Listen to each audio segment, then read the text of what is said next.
주진우 라이브.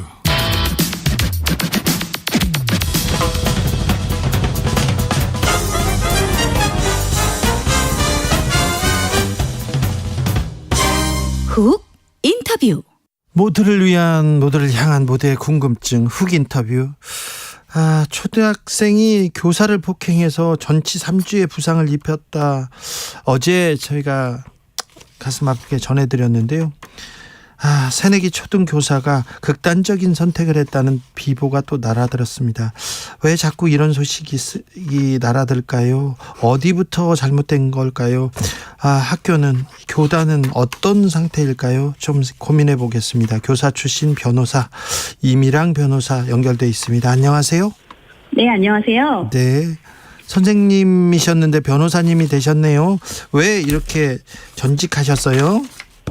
여러 가지 복합적인 이유가 있었지만 저도 이제 교권 하락을 피부로 느끼면서 전직을 결심하게 되었습니다. 네. 저희 학교에서도 이런 폭행 사건이 비슷하게 있었거든요. 네. 그런데 그 선생님께서 아무런 보호를 받지 못하시는 걸 보고 저도 좀 교단을 떠날 그런 마음을 먹게 되었던 것 같습니다. 이런 생각을 하시는 분들이 많다면서요.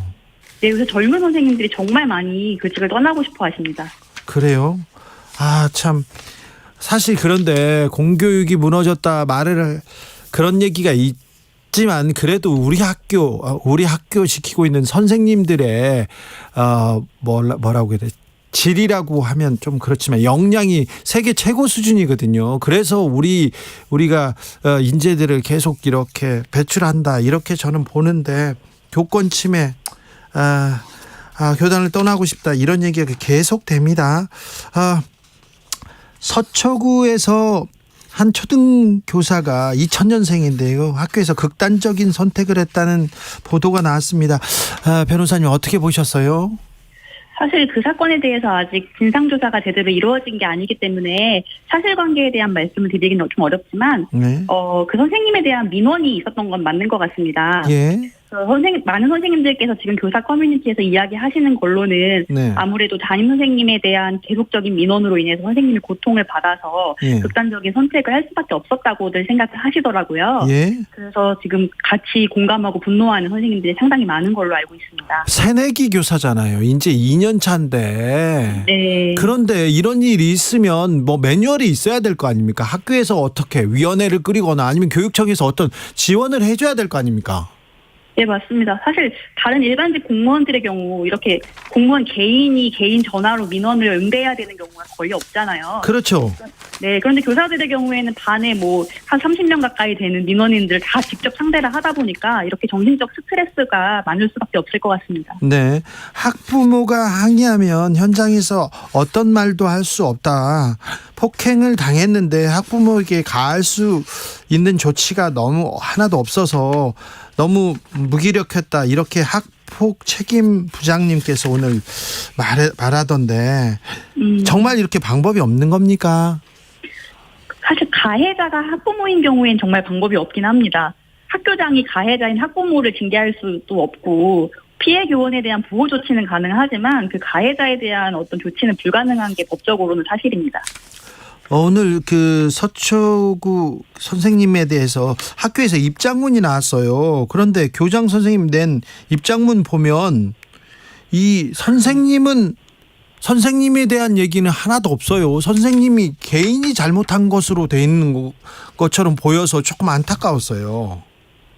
네, 사실 그 입장문 저도 읽어봤는데 검토를 받으신 것으로 보여요. 네, 그래서 사실 지금 사실관계 조사가 제대로 이루어진 게 아니라서 말씀드리긴 조심스럽긴 하지만 네. 그 입장문만으로도 여러 가지가 해석이 가능한 입장문이었습니다. 예. 자, 언론에 보도되지 않는 사건들이 더 많다 이런 얘기 들었습니다. 선생님들한테 들었는데 좀 그렇죠. 사례가 네, 많죠. 네네. 사례를 좀 말씀드릴까요? 예. 사실 선생님들이 언론에 보도되는 걸 좀 꺼려하셔서 구체적으로 말씀드리긴 어렵긴 하지만 예. 이 사건처럼 다른 학생들이 보는 앞에서 폭행당하는 경우가 굉장히 많고요. 네.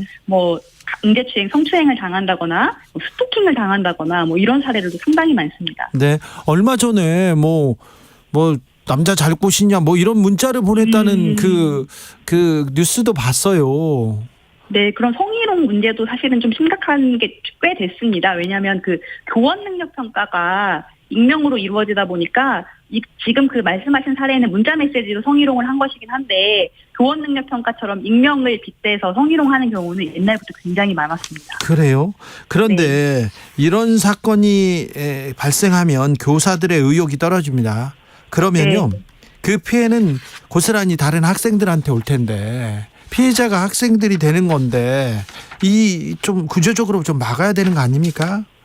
네, 사실 선생님들이 이런 일을 겪으시면 뭐 병가를 쓰시거나 교직을 떠나시는 경우가 많고 그러면 기간제 교사나 시간 강사가 그 자리를 메꾸게 되거든요. 예. 그러면 그 피해가 오롯이 학생들한테 돌아갈 수밖에 없습니다. 네. 어떤 경우에는 담임 교사가 1년에 7번까지 바뀌는 경우를 제가 직접 봤거든요. 왜 그렇습니까? 그 자리가 그 반에 문제 학생이 있어서 계속해서 그 문제 학생 측이 민원을 제기하고 선생님들을 괴롭히니까 자꾸 떠나시는 거죠. 아니 그러면은 그 문제 학생에 대한 대책을 내야죠. 왜 선생님들을 바꿉니까? 근데 법적으로 그 학생을 강제로 뭐 반을 바꾸거나 할 수 있는 방법이 없습니다. 아 그래요? 네네. 아 참 이럴 때 선생님들에 대해서 좀 그 심리 치료라도 트라우마 치유 같은 좀 지원책이 있어야 될 텐데요. 그 제도적으로는 있긴 한데요. 그냥 무조건 할 수 있는 건 아니고요. 학교 교권보호위원회를 통해서 교권 침해 사안이다라고 인정을 받았을 때 그때 지원이 가능합니다. 자, 변호사님, 교권이 이렇게까지 추락하게 된 원인은 무엇이라고 보세요? 저도 정말 정답을 알고 싶긴 한데요. 제가 나름대로 생각해 본 것은 일단 학부모님들이 정말 태도가 많이 변하셨어요. 아이가 너무 소중하고 아이 관련된 일이라면 정말 지나치게 과민하게 반응을 하시거든요. 아니 그런데 우리 어머니도 이렇게 소중하게 생각했고요. 할머니들도 네. 다 그렇게 키웠어요. 그런데 요즘은 조금 과잉 반응하십니까, 학부모들이? 네, 저도 정말 피부로 느끼고 있는 게 전 변호사지만 그 소년범들을 변호할 때 보호자들이 정말 과민하게 저를 좀 이렇게 힘들게 하시거든요. 그 보호자들 전체적인 분위기가 옛날과는 다릅니다. 그래요? 네네. 어떤 정치인들은 뭐 인권 교육을 너무 많이 시켜서 그렇다, 진보 교육감 때문에 그렇다 이런 얘기를 하던데 이 부분은 어떻게 생각하세요? 사실 교권과 학생 인권이 대척점에 있는 것은 결코 아니고요. 그렇죠. 같이 갈 수 있죠. 같이 갈 수 있는 건데. 예. 네, 그건 좀 문제점을 잘못 파악하신 것 같습니다. 4222님께서 존경받아야 할 선생님이 교육 현장에서 이렇게 힘들어야만 할까요? 가슴 아픕니다. 대책이 시급합니다. 얘기합니다. 김희영님, 그 선생님도 누군가의 귀한 자식이고 선생님이 되기까지 얼마나 열심히 공부했는데 안타깝습니다. 그런데요, 선생님이 아이를 가르치잖아요. 1년 동안. 근데 네. 아이에 대한 불만 제기, 불만을 제기할 수는 있으나 선생님을 괴롭힌다거나 인권 침해하고 그러면 아이한테 불이익이 올 텐데 그런 거는 생각 안 합니까? 이제 학부모님들은 아시는 거예요. 불이익을 줄 수 없구나라는 걸 아시는 겁니다. 왜냐하면 불이익을 주면 바로 교육청이 민원을 넣으면 선생님이 징계를 받고 또는 아동학대로 신고를 할 수 있다. 이걸 알아버리신 거예요. 그래서 선생님이 힘이 없다는 걸 너무나 잘 알고 계십니다. 전주에서요, 전주에서 남학생이 여학생을 성희롱을 했다는 거예요. 그래서 성희롱 이거 무서운 범죄이기 때문에 그러면 안 된다 이렇게 했더니 학부모가 와가지고 항의하고 계속해서 압박을 넣으니까 교장 선생님이 사과문을 학생들 앞에서 읽게 했다는 그런 뉴스를 봤어요. 네. 그것에 대해서 사실관계를 제가 정확하게 파악하고 있는 건 아니라 그 사건에 대해서 말씀드리긴 어렵지만 네. 사실 실제로 선생님께서 어떤 문제 학생을 지도를 하면 그걸 아동학대라고 문제를 또 역으로 삼아서 민원을 제기하고 그 장실을 찾아가고 한 학부모님들이 정말 많습니다. 아니 그러면은 그 학생을 방치하고 피하게 되겠네요. 네, 지금 선생님들 그렇게 하고 계십니다. 그래요? 네. 지난해 충남 홍성에서 여선생님이 수업을 하고 있는데 어떤 학생이 교단에서 들어 누워가지고 교단에서 들어 누워가지고 핸드폰을 보고 있더라고요. 이런 게 이 현실에서 나오는 상황이었구나 그런 생각인 것 같습니다.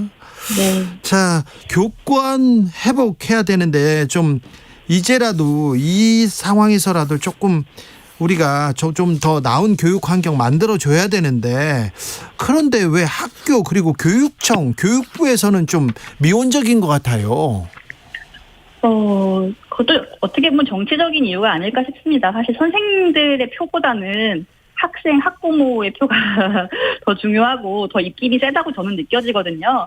어떤 사안이 있을 때 교육청에서는 교사를 적극적으로 보호하지 않는다는 그런 느낌을 매우 많이 받았습니다. 네.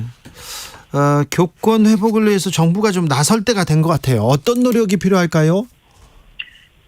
일단 아까 제가 말씀드렸던 것처럼 선생님들을 민원으로부터 직접 접촉하지 않도록 좀 분리해주는 조치가 필요합니다. 네. 다른 공무원들처럼 개인 번호는 절대 공개하지 않도록, 아예 원칙적으로 공개하지 않도록 해주셨으면 좋겠고요. 그거 필요하겠네요. 네네. 그런 다음 외국의 사례를 좀 참조하셔서, 외국은 폭행, 그러니까 학생을 체벌하지 않고도 잘 지도를 하고 있잖아요. 예. 어떤 징계가 가능한지를 좀 외국 사례를 참조해서 우리도 입법화를 했으면 좋겠습니다. 네.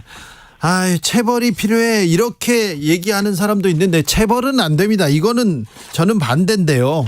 네, 저도 반대합니다. 예. 체벌 없이 학생들을 잘 지도할 수 있는 방법에 대해서 좀 효과적인 방안을 지금 내야 될 것 같습니다. 네, 맞습니다. 네. 변호사님 더 하실 말씀 있으세요? 그 국민 여러분들께 꼭 당부드리고 싶은 게, 예. 지금 이런 문제가 학교에서만 국한된 거라고 생각하실 수 있는데, 네. 이 학생들은 곧 사회로 나옵니다. 예. 그럼 사회적 문제가 되는 거거든요. 그렇죠. 네, 그래서 이걸 너무 선생님들만의 문제라고 생각하지 마시고, 네. 온 국민적으로 좀 관심을 갖고 도와주셨으면 좋겠습니다. 맞습니다. 네. 교육보다 더 가치 있는 일은 없어요.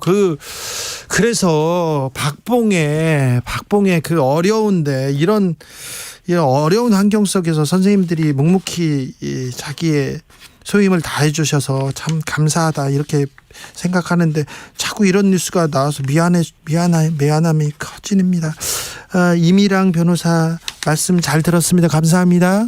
네, 감사합니다. 모든 학생들 문제는 아닐 텐데 일부 학생들의 문제인데요. 그런데 일부 학부모, 진짜 좀 이상한 학부모의 문제인데 우리 교육 현장이 이런 문제가 있고 잘 해결하지 못한다는 것은 참 안타까운 현실입니다.